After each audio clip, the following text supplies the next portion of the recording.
আদালত যদি দেখে যথেচ্ছ দুর্নীতি হচ্ছে, প্রশাসনিক ব্যক্তিরা যুক্ত আছেন, মন্ত্রী যুক্ত আছেন, তখন আমরা কি করব?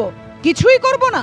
প্রাথমিক শিক্ষকদের আইনজীবীকে প্রশ্ন বিচারপতি তপব্রত চক্রবর্তীর, যদি একজন বিচারপতি দেখেন টাকার বিনিময়ে চাকরি দেওয়া হয়েছে, অনিয়ম হয়েছে, দুর্নীতি হয়েছে, সেক্ষেত্রে একজন বিচারপতি কি করবেন? ৩২,০০০ প্রাথমিক শিক্ষকদের চাকরি বাতিল মামলায় আর কি মন্তব্য করলেন বিচারপতি তপব্রত চক্রবর্তী? জানাবেন আমাদের প্রতিনিধি সৌভিক মজুমদার আমাদের সঙ্গে রয়েছেন। সৌভিক, জানাও।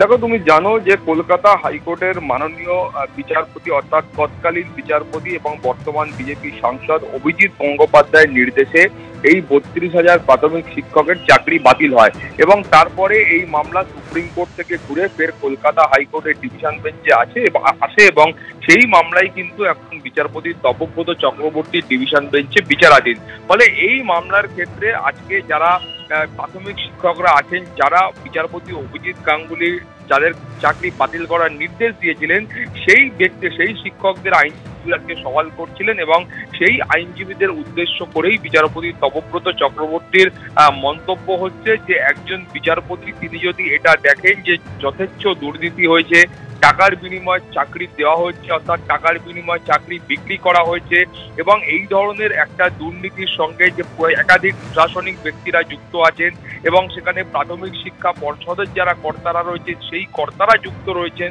অর্থাৎ একটা গোটা পর্ষদের একাধিক ক্ষমতাশালী এবং উচ্চ পদে থাকা ব্যক্তিরা যুক্ত রয়েছেন। তার পাশাপাশি একজন শিক্ষামন্ত্রী তিনি যুক্ত রয়েছেন এবং সিবিআই বর্তমানে এই মামলার ইনভেস্টিগেশন করছে। ফলে সেক্ষেত্রে কলকাতা হাইকোর্টের যারা মাননীয় বিচারপতি রয়েছেন সেই বিচারপতিদের কি করণীয়? তারা কি গোটা বিষয়টা দেখে তারা কি চুপ করে বসে থাকবেন? তারা কি চোখ বন্ধ করে বসে থাকবেন? এই প্রশ্নটাই কিন্তু আজকে মাননীয় বিচারপতি তপব্রত চক্রবর্তী করেছেন।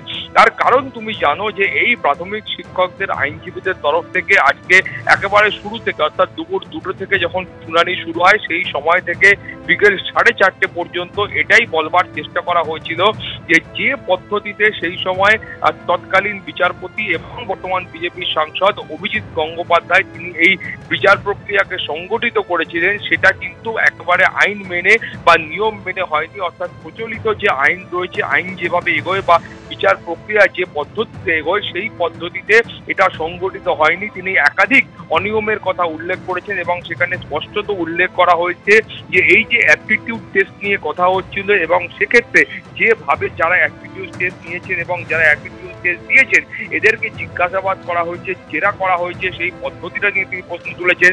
তার পাশাপাশি তারা প্রশ্ন তুলেছে যে এই যারা বিচারপতি অভিজিৎ গঙ্গোপাধ্যায়ের জিজ্ঞাসাবাদের সম্মুখীন হয়েছিলেন সেই ব্যক্তিদের কেন পাল্টা জিজ্ঞাসাবাদের সুযোগ তারা পাননি, সেই প্রশ্নও কিন্তু আজকে কলকাতা হাইকোর্টে করা হয়েছে।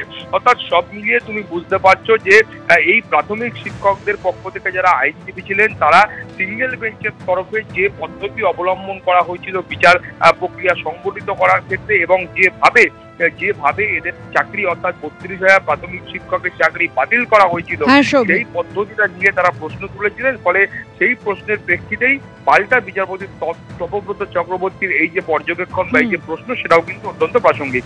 পাপিয়া, ধন্যবাদ তোমায়।